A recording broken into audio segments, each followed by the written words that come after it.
wala sa bahay.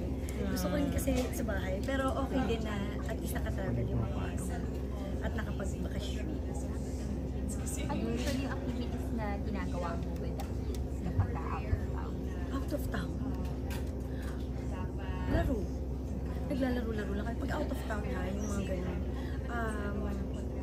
Picture-picture. Kailangan maraming picture, tsaka video sila. Hindi ko nga alam bakit ako video ng video, tapos hindi ko naman ine-edit. Pero ang dami mula nung maliliit sila. Basta kailangan ma-video namin sila dun sa mga lugar na pupunta namin. Tapos, basta lagi namin, dun sa travel namin, lagi namin pag-uusapan.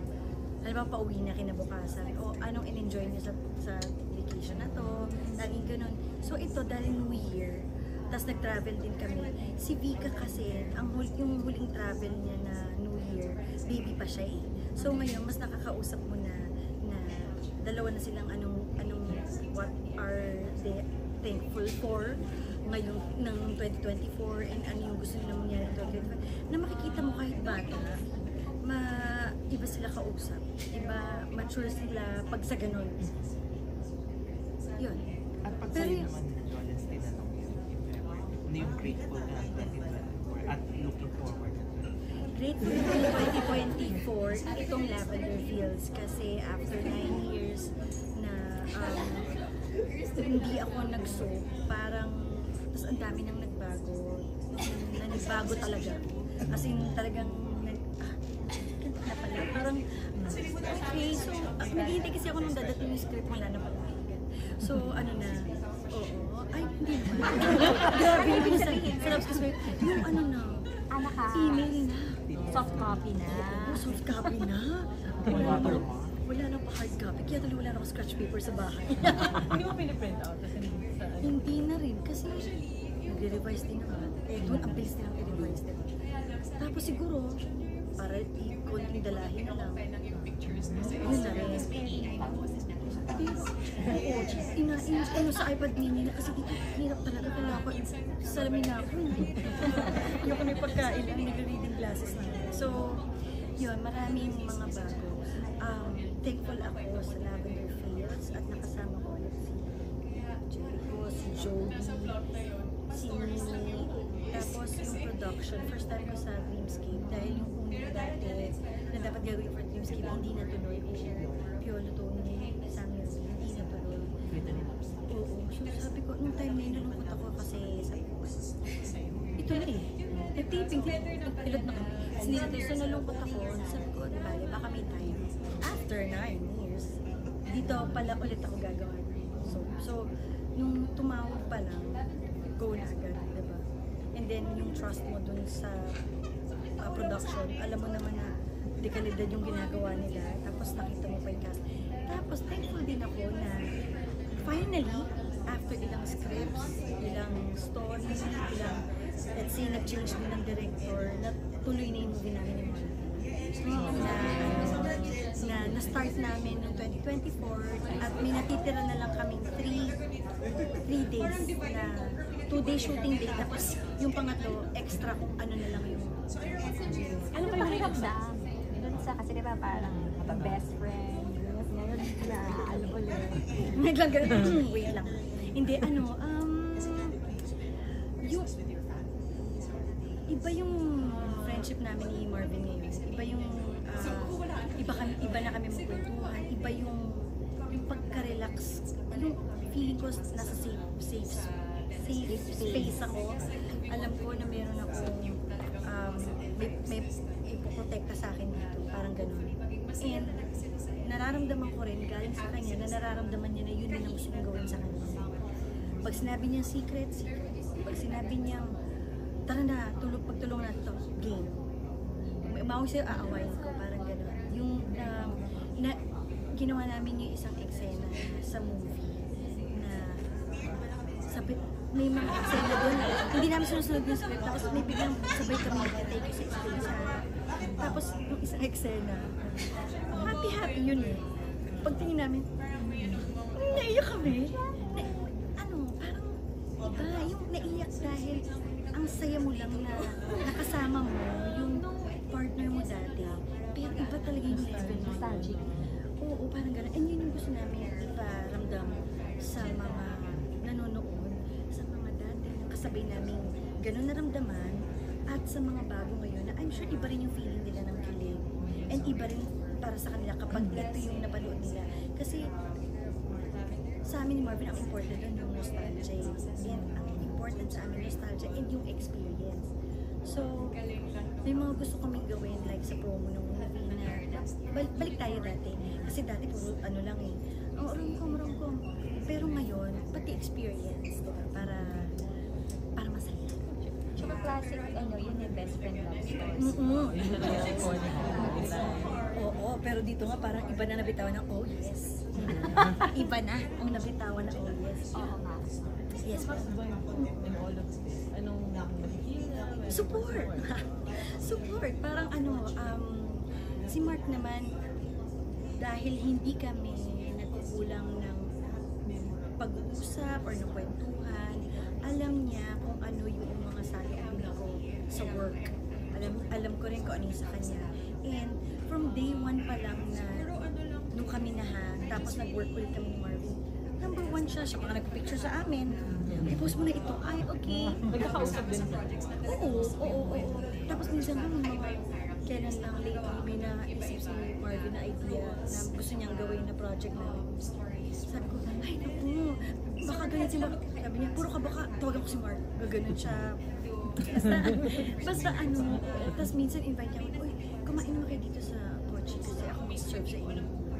Wow, gusto pa sumama sa kanya namin. Yung mga ganun. Basta ganun na kami. Pero ano nga nagko-compare yung dating part nung panahon pa ng mga giving days sa ngayon na nag-work? Iniisip ko ngayon, pag nakikita ko yung kung paano kayo mag-usap ko, ano yung feeling, ano yung, may ang petty natin dati. Talaga? Oo, parang dati, grabe yung napag-aawayan natin. Pero ngayon, nakakatawa talaga ngayon. Sa Malta. Nauna kasi siyang pumunta doon. Tapos, text, kailan pa ba kayo dadating? Tara na, punta na kayo dito. Tara na, lakad na tayo. Lingi mo yung gano'n. Basta iba na ngayon. Iba na ngayon. Work ethics. Iba na rin. Attitude sa mga katrabaho, iba na rin. Attitude sa isa't isa bilang artista, iba. At bilang alam natin yung nangyari sa script, hands-on tayo, iba rin. So, marami kami ditong role na ginagawa. Pero, kahit saan pumunta yung role na yun, lagi kami as one. Yun yung ano namin, yun yung ikinagaan ng loob ko dito sa project namin. Kasi nga sabi namin, ang tawag, alam mo yung group chat namin na pangalan, Dream Project. Kasi ayaw namin yung pag nagkamba kayo, tapos nagkamba ko lang, hindi. Dream natin to kasi dream ko ng mga nag-support sa atin, di ba? So makikidream tayo at sama-sama tayong tututukanin yung dream na yun na mabalik yung movie. Mature na ngayon, pero alam mo yung pag-mature namin, pwede pa rin. Patul pa rin ako ng patos pa kasal niya, sasapat siya ng kasal. Na hindi ko na alam kung, ano nga ba ganun? Eh alam ko na naman na ganyan. Parang natural na sa amin na ganun kami kakulot ka-kasal. Kasama na part ng iconic love team. Siyempre ngayon, ang dami pa, yung love team culture hindi pa rin siya namamatay. Ano yung gusto mong parang ma-impart sa part ng love team? Kasi siyempre parang mahirap or may sakit. Para sa akin, since hindi, ako feeling ko hindi na talaga mawawala yung mga love teams. Kasi lahat naman talaga tayo na-involve. Tapos, pag nanonood tayo ng kahit ano pa, foreign movie or kahit ano, gusto natin yung merong pagmamahal, di ba na, tapos parang kinikilig. Gusto natin yung feeling na yun. Sa akin, dun sa mga bagong love team na nag-start pa lang o nasa gitna na nagkakaroon ng nakakaano tayo, may mga ganun or minsan kailaban talaga. Kahit ano pa yung maging biyahe nila, dapat yung respeto lang nila. And I think yun yung mapagmamalaki namin ni Marvin sa isa't isa. Na kahit na, oo, yung buong Hey Babe na movie, ginawa namin yun nang nag-aaway kami. Pero nakita niyo ba? Hindi, di ba? At saka, hindi tumagal nang dahil nag-aaway kayo. Hindi. Tapos sinabi, take na, hala, parang, di ba ko out doon? Parang kinikilig ako, may mga gano'n. So, pero dahil nandun yung respect. Di ba? Parang andun yung pagkabili ko pa rin sa kanya, sa abilidad niya sa buhay, yung business niya, napaproud ako sa kanya doon at napaproud ako na hindi pa rin siya nagbabago ng pag-uugali hanggang ngayon mula noon. Na yung iba nagbago na. Pero siya, kung ano yung Marvin na nakilala ko, pero pag makita mo yung kausap ng mga business partners na, wow, dumugo na yung ilong ko ah. Pero pagka-chikahan kami, talagang ano pa rin yung dati.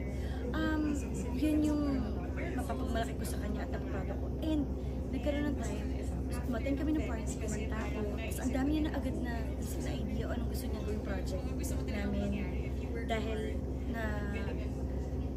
kumbaga parang natuwa siya dun sa kung paano ko kantahin yung kanta na yun, na pati yung mga tao kumanta. Parang may mga ganun siya. So, tapos minsan magte-text siya na mag-message pag nagpo-post ako ng nag-graduate yung anak ko. Yung ganun. So, yung respeto.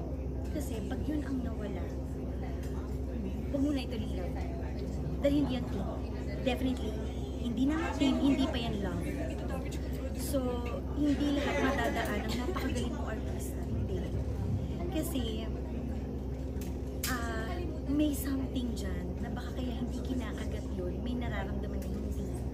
Diba? So, kung wala yung respect, wag na lang. Yun lang yung pinaka-magic. Pero may mga artista ba na lumapit sa iyo asking advice of being part of an album? Hindi naman part of a love team, pero paano gumawa ng rom-com, paano bibitawan ng mga ganito, yun, yung mga ganito.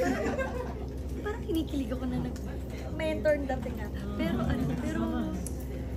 hindi ko kasi pwedeng sabihin sa kanila, ito ang ito ang technique dyan. Hindi kasi technique, hindi siya technique, nasa loob siya.